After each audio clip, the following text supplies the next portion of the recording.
as Yeah. mayor. So welcome. I'm Chris Cooney. Welcome back. I know many of you have been with us in the past. This is the 30th week of these COVID recovery and resource calls. We do have some new information for you. Not the information we wanted in terms of the stimulus update, but we do have several things that have come up and resources that are available or were expanded from previous calls. So again, I want to thank all of our panelists for being here. I think the mayor will be along. He's dealing with the first snow of his administration, and I'm sure that it's so early too. I'm sure he's working on that now. I'm being told that he's coming on any moment now. So in the meantime, just want to thank the folks that also help us market these calls: the Avon Industrial Park Association, the Bridgewater Business Association, the Brockton Area NAAC, the Campello Business Association, the Cape Verdean Association, the Easton Chamber, Randolph, Stoughton, Pembroke, Norwell Chambers of Commerce, as well as the Randolph Chamber, the MSBDC, that's the Massachusetts Small Business Development Center Network, Haitians United, and I think that's it. So I want to get, I think, right into it. Some of you may have heard that we were in a briefing today with the Senate President, Massachusetts Senate President Mike Rodricks from Westport, Fall River area, and do have some new information on that, on the state budget. But in the meanwhile, I think I'm going to go right to Margaret and ask her to jump in, and the mayor can join us when he comes onto the call. Okay, just share my screen here. Okay. Oh. How's that? Yes. Full slide? Okay, great. Okay, so it's been a couple of weeks here. This is, I believe, a similar slide to I showed the last time I was on, but you've seen much more of the Commonwealth move into the red. The Commonwealth's Department of Public Health weekly dashboard update is now updated on Thursday evenings. And this data is as of last night. So we have 121 municipalities in the Commonwealth in the red. I know that Brockton has been in the red for a few weeks now, but we've seen a pretty substantial spread to the eastern side of the Commonwealth here. We're going to talk about when a business is in phase 3. If you had moved to step 2 and your community now turns red, you're returning to step 1. I want to give you a little bit about what changes. So that's going to require the closure of some businesses. So there were some businesses that were cleared to open in step 2. That's indoor performance venues, roller skating rinks, trampoline parks, obstacle courses, laser tag, and escape rooms. So it's like bad enough the fun police, a lot of the fun activities, indoor recreational activities would close for those. Now those red communities returning to step 1. Following businesses are going to reduce capacity. They were at 50%. Now with returning to step 1, you're going to reduce your capacity to 40%. That's going to be driving and flight schools, gyms, libraries, museums, arcades, and lower contact indoor and outdoor recreation. Your gatherings, we talk a lot about the gatherings order in event venues and in public settings.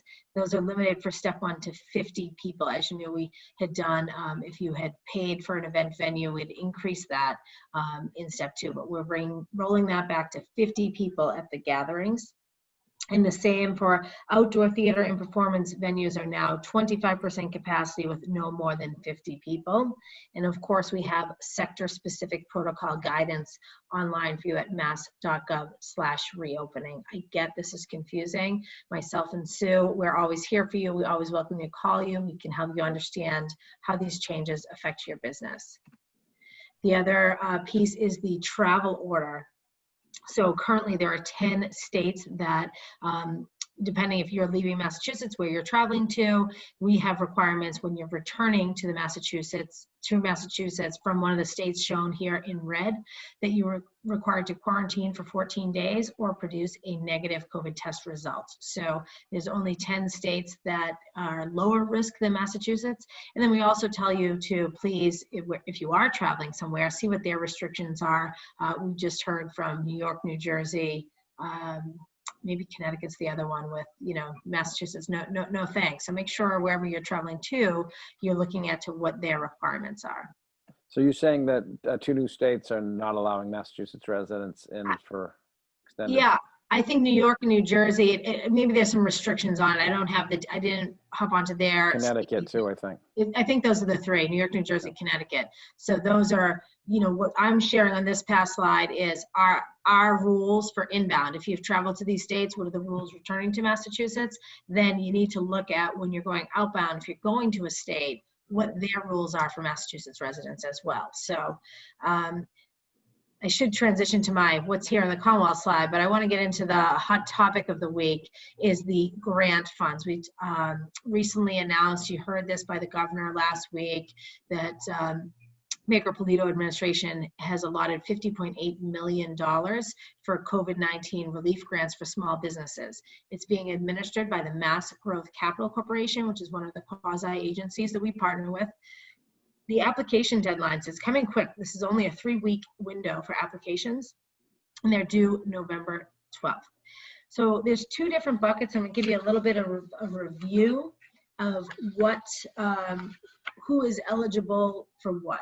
So the first is the small business of 5 or fewer employees. Now there's more flexibility to what you can do with this money. It's less money because it's a smaller business size. It's up to $25,000, and your funds for this are going to be able to use for working capital, for business costs, for rent, for utilities, for technical assistance.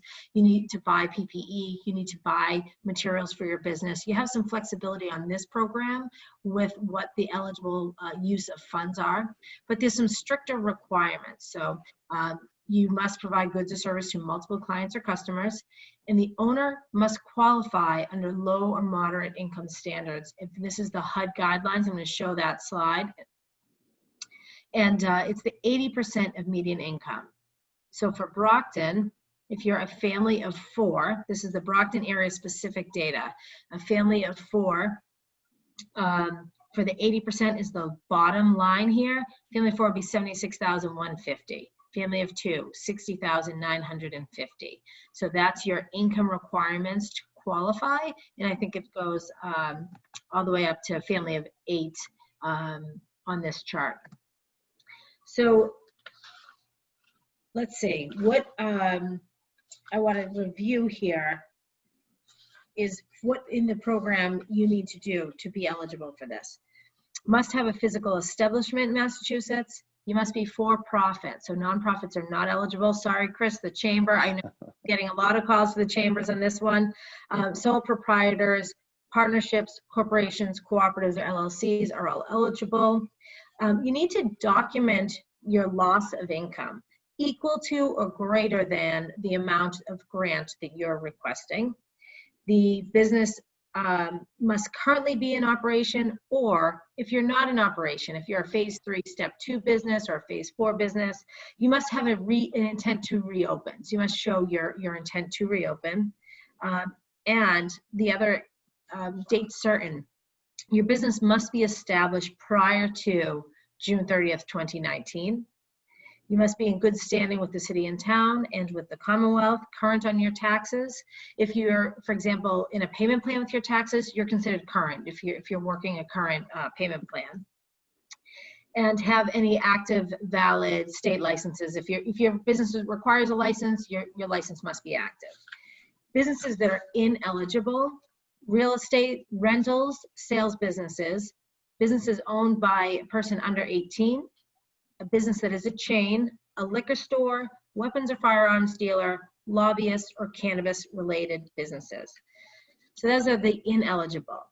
But one of the things we've talked about, we talk often on the call in Brockton, is about inequity of capital. And the priority of the Mass Growth Capital Program is to support those business owners who maybe have not been able to take advantage of the PPP program, for example.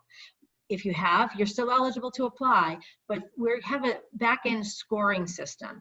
And the priority, and a lot of the questions are going to be asked around this, is priority for the scoring is going to be for women, minorities, veterans, members of other underrepresented groups, and a particular focus on serving the gateway cities. And as we know, we talk often on this call, Brockton is one of the Commonwealth's gateway cities. We have found that these are those who are most negatively impacted by the COVID-19 pandemic. So there are going to be, preference is going to be given to the applicants with the greatest need. And in particular, if you have not received PPP or other state or federal aid, you're going to have some bonus points in scoring your application as well. So we really are trying to attract a diverse pool of applicants, and that is going to be the priority for scoring. The second grant is up to $75,000. These are in $5,000 increments. You're able to round up on these applications, but this is very specific about what the funds can be used for. And this program is just almost exactly to the PPP. Funds can be used for employee payroll and benefit costs, mortgage interest, rent, utilities, and then interest on other debt obligations. So that's what you're able to utilize these funds for. So now, if you're a business of five or fewer employees, but you don't meet that low moderate income qualifications for the HUD standards, that small business owner can apply for the grants for 50 or fewer employees, and they'd qualify for that one. So if you can qualify, and if you're under low mod income, they're going to ask that based on line 7, your gross income on your tax returns from last year, 2019 returns, or a projection. So maybe in 2019, you weren't low moderate income, but for 2020, because of COVID, now you do qualify. So even if you don't qualify on your your 2019 tax returns, you could then qualify on your 2020 projections. So keep that in mind.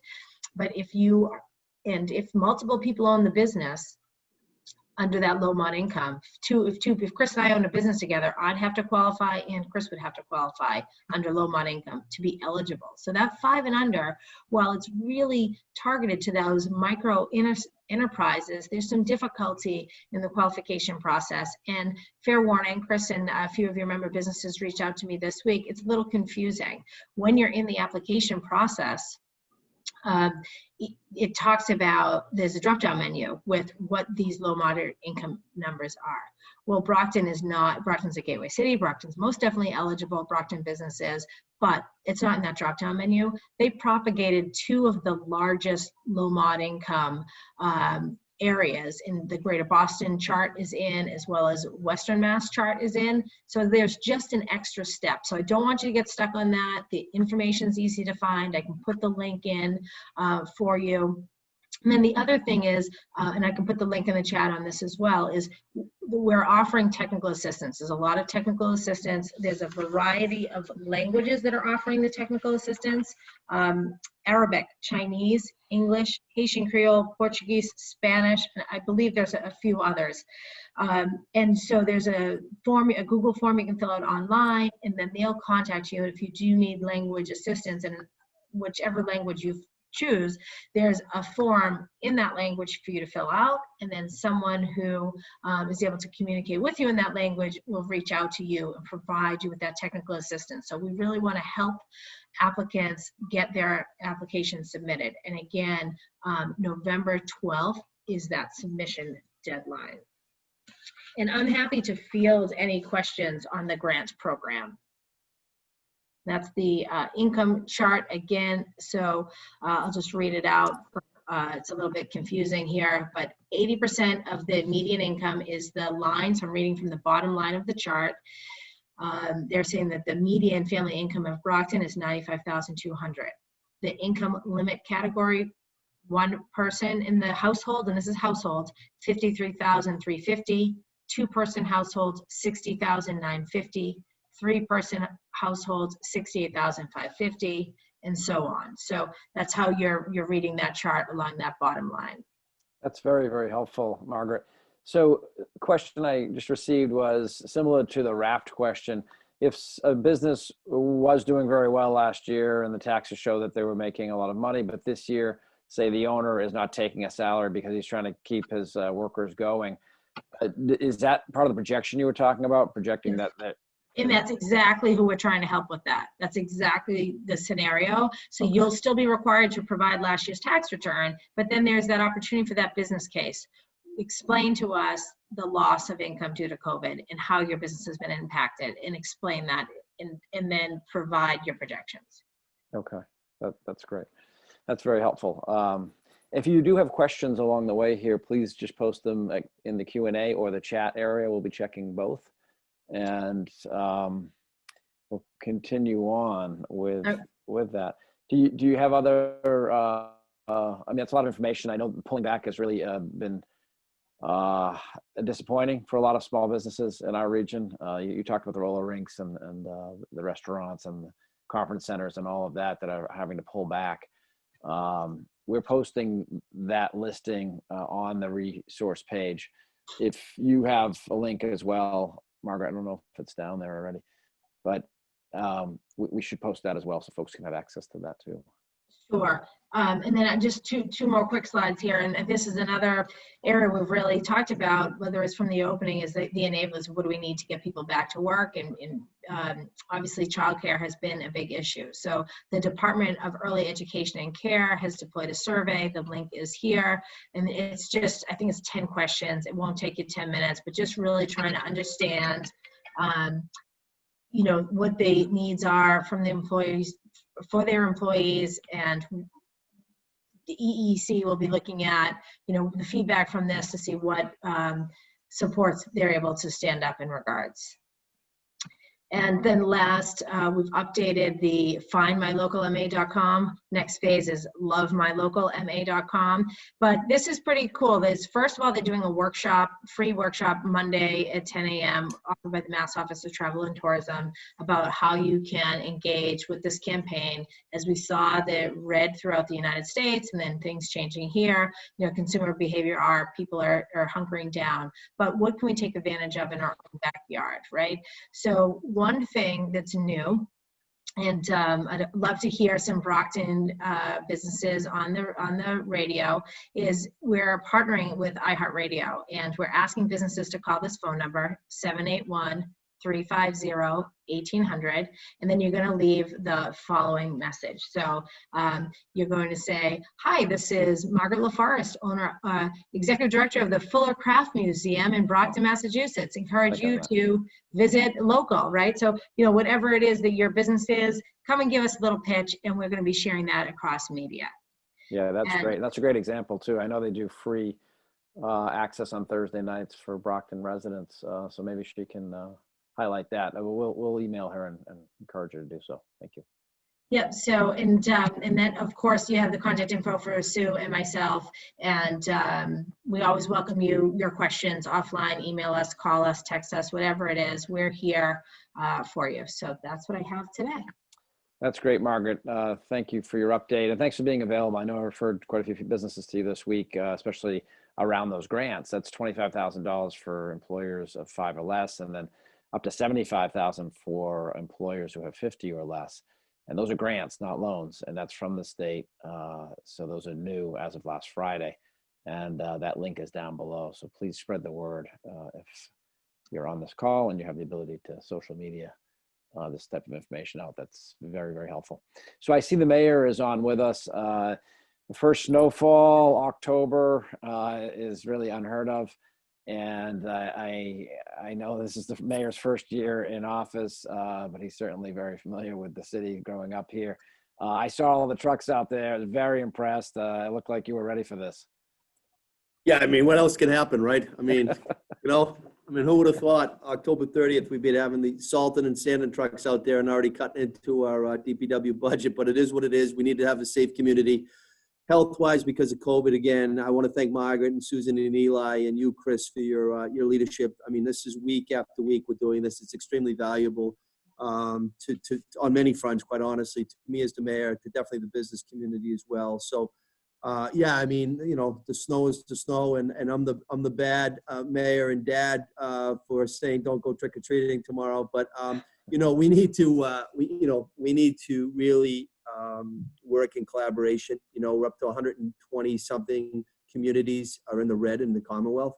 You know, we 77 last week, 63 the week before. So there is a spike. It's a clear spike. We lost more residents since I talked to you last. 303 lost to life. 303 Brocktonians have perished. 5,315 is the total count right now. And as I speak to you, we have 337 residents that we know of that have tested positive for coronavirus. So, the fact that Governor Baker has peeled it back a little bit, I do support that 100%. And, I wouldn't be surprised, unfortunately, if we're going to see some more peelbacks down the road out of abundance of caution and for the safety and welfare of the community of the Commonwealth, not just the city of Brockton. So one thing I want to share with you, I've reached out to all neighboring communities that abut Brockton. There's quite a few municipalities.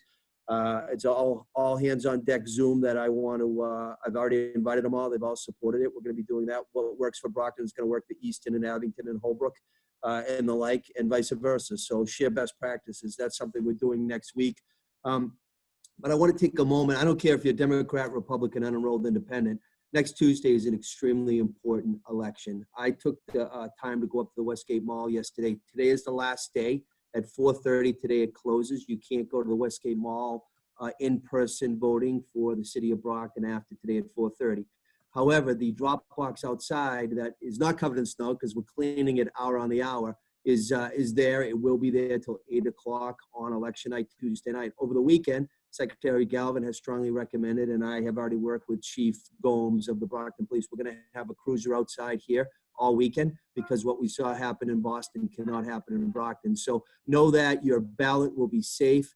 Know that if you go either to Westgate Mall today or if you go in person on Tuesday for the polls, there'll be safety there in terms of disinfecting, in terms of you get a pen, you use a pen, you get rid of the pen. And we'll also have police there as well. So again, do your duty. And vote. But at the end of the day, I want to thank you, Chris, and the Metro South Chamber of Commerce and all the members, because week in and week out, this is engaging, but it's informative. That's what it is. So thank you to Margaret, Eli, and Susan as well.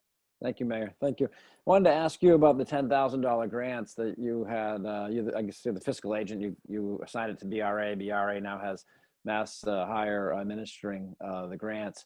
I know is there money still left there for the $10,000 grants? There is, Chris. Robert Jenkins and Sheila Sullivan Jardin have done yeoman's work, collaboration to get that out. If you are a business in the city of Brockton, please, it's free money. Please consider applying. It's information on the city website, it's information on the BRA website and Mass Hire. And then on the flip side, for the RAF program, I sat down with Cindy again the other day for NeighborWorks. If you have any interest or desire and need, please do that as well. And it's on their website. That went up from 4,000, right? To 10,000. Yeah, it is. And good news. I had a call with the county commissioner and county treasurer the other day. The city of Brockton will be getting on the 12th $7 million back under the CARES fund. And what that dollar amount equates to, if there's a silver lining, and I don't think there is, but if you say there's a silver lining in COVID, we're a 1-to-1 school district now, meaning every boy and girl has a laptop. And that $7 million that will be prepaid is coming back. So that's a win. That's tremendous. I mean, I know that was a big concern right in the beginning. And so you've been able to keep the kids safe and keep them remote, but still engaged. So that's fantastic. Thank you for that update. So you heard the mayor say the RAFT grants went from 4,000 to 10,000. I think the link is being put down below. The $10,000 grants to small businesses, which could be as low as 2,000 or 500 if you need PPE or more cleaning supplies, that type of thing. And you're a small business and you're open. Please apply for those grants. We'd like to get that money back out into the community to recirculate. We had Dr. Herman with our board of directors on Wednesday. He was fantastic. He, of course, is the lead person on this. For the city. The mayor had retained him. He's the former emergency room services director for both Good Samaritan and Signature Healthcare. Been in the city for, I think, nearly 40 years and knows all of the community and business and healthcare, of course, leaders, and gave a great overview of what's happening, and we certainly understand where we stand. I was saying, Mayor, earlier today, I was on with Mike Rodrigues. Mike Rodrigues is a senator from Westport, where I grew up. And he is the Senate Ways and Means chairman. And he gave a briefing on where the state budget stands. And, we probably all heard that we were initially thinking we were going to be $6 billion short. Then they were happy to report that they were ahead around August, September, and thought they would be more like $3 billion. And now they're looking at some losses in some other areas. that are probably going to bring it back up. That's the bad news. The good news is that deficit may be remedied by this phase 4 federal stimulus, and they're not counting on it, but they think it's likely, and that it'll happen after obviously the election on Tuesday, in one form or the other, just because all parties are on board with something. So, and the states seem to be getting a good share of that. I'm just looking for my slides. He did not want me to share slides, but I did take notes, and I wanted to share with you the priorities and some of the increases to the budget, the state budget this year, and what they're looking at. And I know the number one item was early childhood. Let's see. Let's open the course, and then I flipping my. There we go. So early education and care. Talking about increasing it by 88.4 million over FY 2020. So that's a good sign. He went in, he basically on this slide, he was talking about the increases in budget areas, and then he left the decreases off this section. But so the priorities are early education and care, K-12 education. That's in Chapter 70, which he thinks is going to increase by about 107 million over last year. Higher education, which will increase by $25 million over 2020. Economic development is next. That's where, Margaret, you come in, and your offices, and a lot of the tourism and all that. And that would also increase by $92 million. So that's in anticipation of restarting the economy in Massachusetts. So they are planning on investing some money there. And then health and safety network would be 106 billion for next year, which that's Department of Children and Families. That's an increase of 4 million over last year. And then the Department of Transitional Assistance, an increase of 27 million over last year. So I think, quite frankly, some of these agencies that are starting to get wind of this are shocked that there's going to be more money just because it's cut. But I think, as we know, Charlie Baker was the head of Ways and Means way back under Governor Weld. He's a Massachusetts native. He knows this budget like the back of his hand.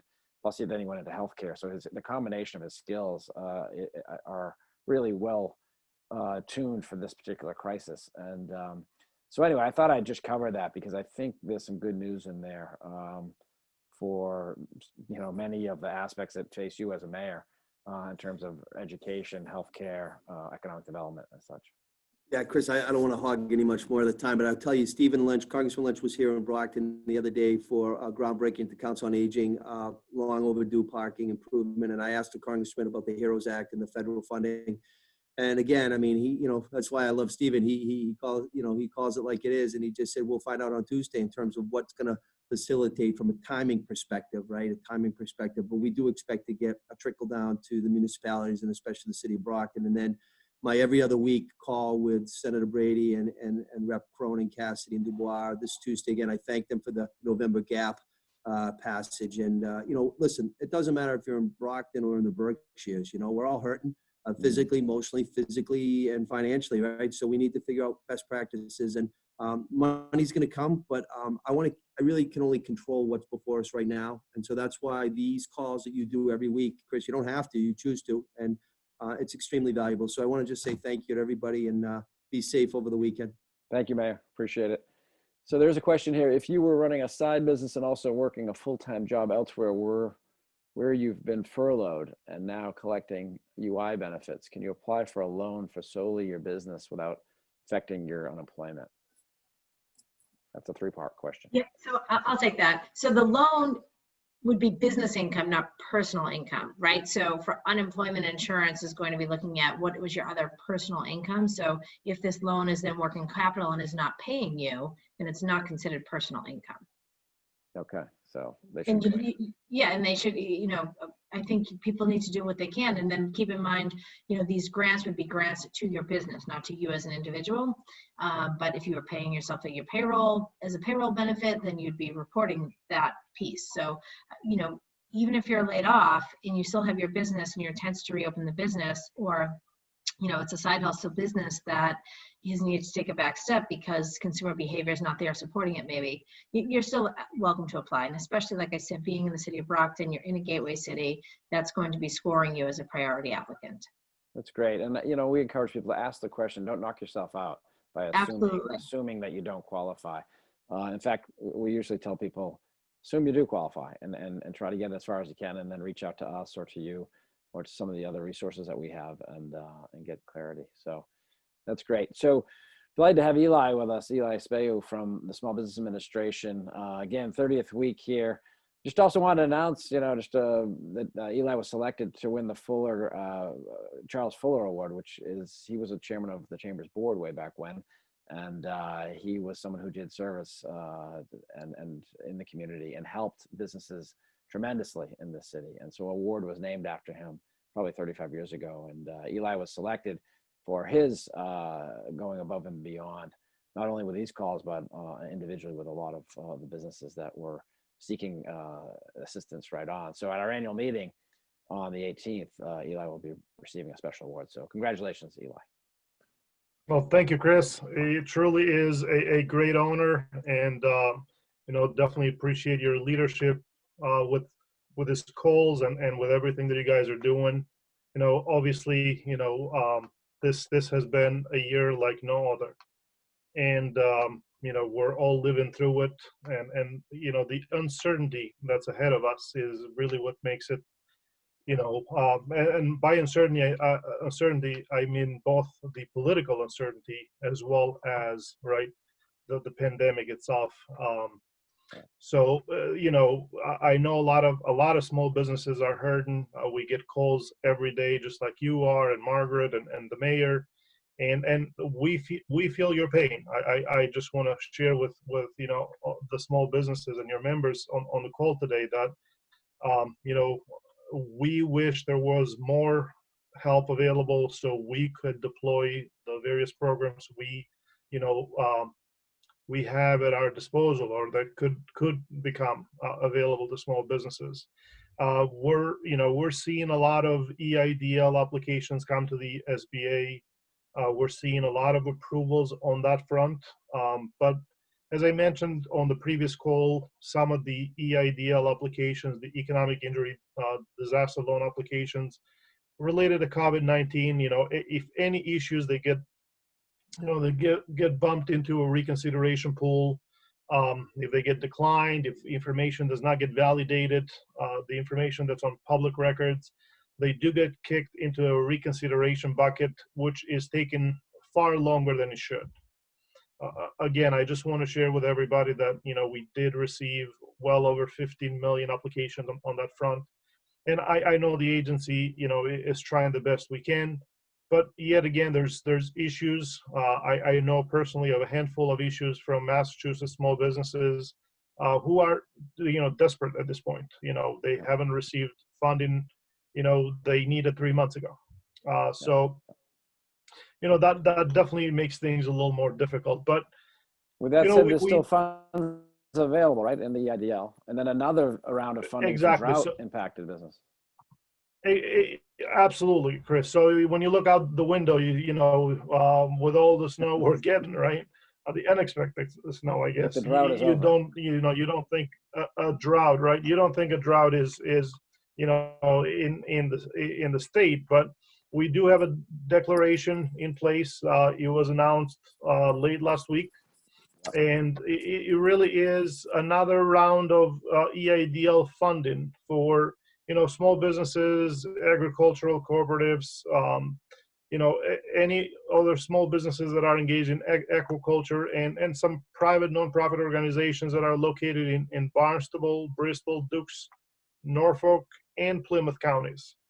Okay, and have suffered an economic injury due to the drought on or after September 15th of 2020.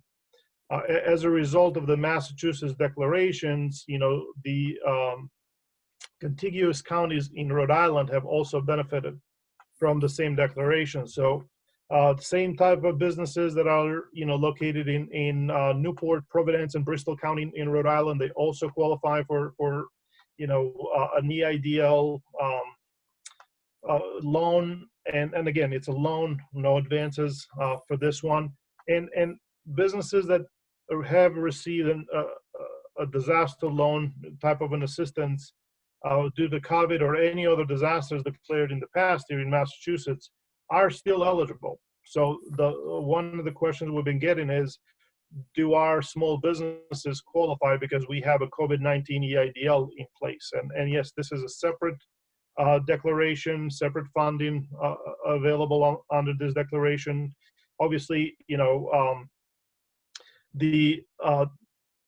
there is an exception, for agricultural producers, farmers, and ranchers. Okay, but farm-related and non-farm-related entities that have suffered a financial loss due to the drought are eligible. So the aquaculture enterprises are the only exception to the agricultural producers, farmers, and ranchers. So that's the one category of small businesses that are not eligible, I should say, for this latest declaration. But one last thing I did want to mention, for everybody, and again, I don't want to sound like a broken record here, but we just closed the books for the federal fiscal year 2020, and what a year it was, for the agency. So just to put it all in perspective, between all the available programs that we deployed in 2020, the agency exceeded by value and volume all of its 67-year history of lending combined. Wow. So if you think about that, right, it's 9 million loans and $750 million put into into the balance sheets of small businesses, and hopefully helping a lot of those small businesses on the road to recovery. So here in Massachusetts specifically, even on our standard regular 7A and 504 loan programs, our microloans were up year over year. Our 504s were up year over year, which is unusual, right? Considering the lack of economic activity, if you really, consider the pandemic and everything that's going on. The 7A, our standard 7A loan program was slightly down by units, not so much by dollars. So really, we're very, we're grateful. We're grateful to our lending partners for making happen not only the PPP loan program, their help with the traditional 7A loan programs, but also, all of our partners for sharing, the available, resources, providing the information and guiding small businesses. So, again, we've said this 100 times, but truly we are in this together, and there's only one way out, by helping one another. So Chris, definitely appreciate, everything you and the chamber are doing. And again, I'll stay, for the remainder of the program if any questions. Okay, I appreciate that, Eli. Thank you. The $50,000 forgiveness, that is something we talked about last time, but just to remind our listeners how that works. First of all, the scope of it. I mean, the number of loans, I think, equated to what, 1/3 or 2/3, 68% of the loans were 68%, absolutely. Okay. 68% of the loans are for $50,000 or less. Okay. And the beauty of the form, again, Chris, is that whereas the easy form was only for like independent contractors, sole proprietors with no employees, and certain businesses that met certain qualifications, the simple 3508 form, the 3508S, is available to any business type, as long as the loan size by itself is for $50,000 or less. Okay. So talking about PPP in general terms, there are 3 reductions that people need to be aware of under the CARES Act, right? So one is you have to spend at least 60% of the forgiven amount on payroll costs, right? Mm-hmm. If you spend less than 60%, there is a reduction. Right? It's a dollar for dollar reduction. So that doesn't seem to be an issue for many small businesses, especially with the Flexibility Act, which extended the covered period in 24 weeks. Another reduction is for hourly wages and salary reductions in excess of 25%.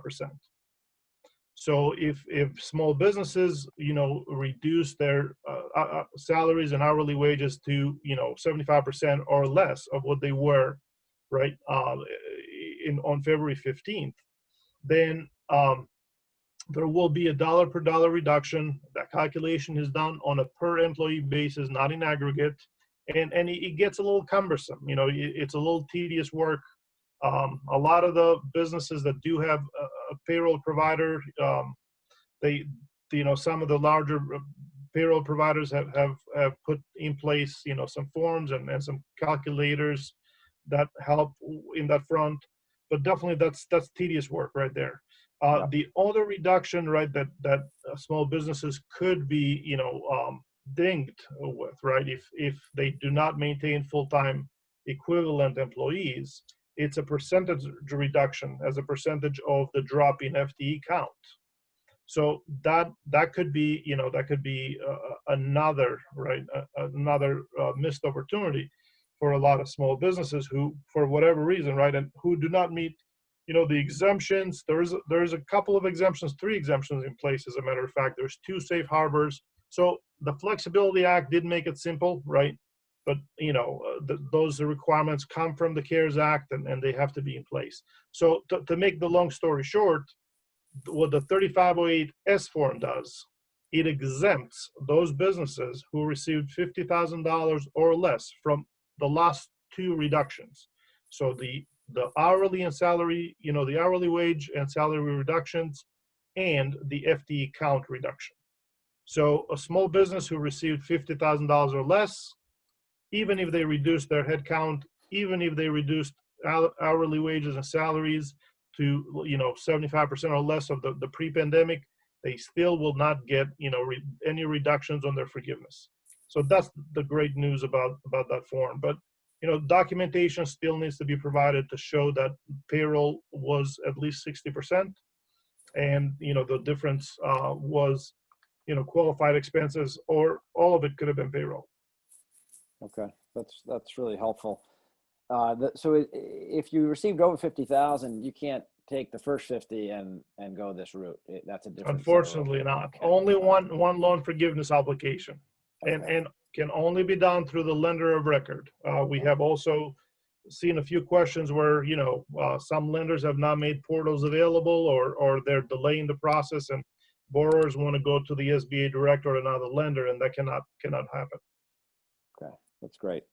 All right, so if there are any questions for Eli or Margaret, please just place them into the Q&A. In the meantime, I'm just going to wrap up with the fact that our annual meeting's coming up on November 18th. It will be virtual. It will feature Dave McGilvery, who's the race director for the Boston Marathon. He also is a motivational speaker, and he has a great personal story as well as professional story. His story, I'll tell you, you probably might know. He started his when he was young, he took 8 weeks off and he ran from Medford, Oregon to Medford, Massachusetts, and he raised a ton of money and awareness about the Jimmy Fund, and donated a bunch of money there. Once he got back, his employer didn't like the fact that he had been away a little longer than he thought, and laid him off. But that turned into a life of running and service and beyond. So it's an inspirational story after a contentious year of virus and elections. It'll be nice to hear a positive story. We also have 10 companies that, believe it or not, have invested over $1 million in the last year in housing and manufacturing and industrial buildings and commercial businesses and even restaurants. And they'll all be recognized during that time frame, as well as our Fuller recipient, who will be Eli this year. So it'll be a great time. We have over 250 people registered, and we've committed already 150 meals that are being prepared, being donated instead, because we're not going to be in person. And so those meals will be donated to the 3 hospitals that are serving the Metro South region that happen to be in Brockton. And that's the Brockton Neighborhood Health Center, Signature Hospital, as well as Good Samaritan. So, and that number might rise as we get closer and closer, and we have more folks signing on and donating their meals rather than having them delivered to their place of business. With that said, we have a number of companies that have decided to do kind of a thank you to their own employees and buy the meal and then have the meal delivered to their office, and then people can either eat it there or pick it up and take it to go. So that'll be on November 18th, which is a week and a day before Thanksgiving. And so we hope you'll join us for that. Please see Lexi if you have any questions. We will return here, hopefully, with a phase 4 stimulus to talk about on Friday, November 13th. We'll be back here Friday, November 13th. And presumably we will have the actual election results, but we'll be talking more about the stimulus and about resources for small businesses and where we stand in terms of the pandemic and health and all of that. So that's November 13th. Let me just check to see if there's additional questions. If not, then I am going to bid you all a wonderful Halloween weekend. Hopefully it'll dry out a little bit. And happy to have the rain since we're in the drought. But hopefully you'll have a nice weekend. And we look forward to seeing you after the election on Friday the 13th. Thank you all for being part of today and look forward to seeing you soon. Take care.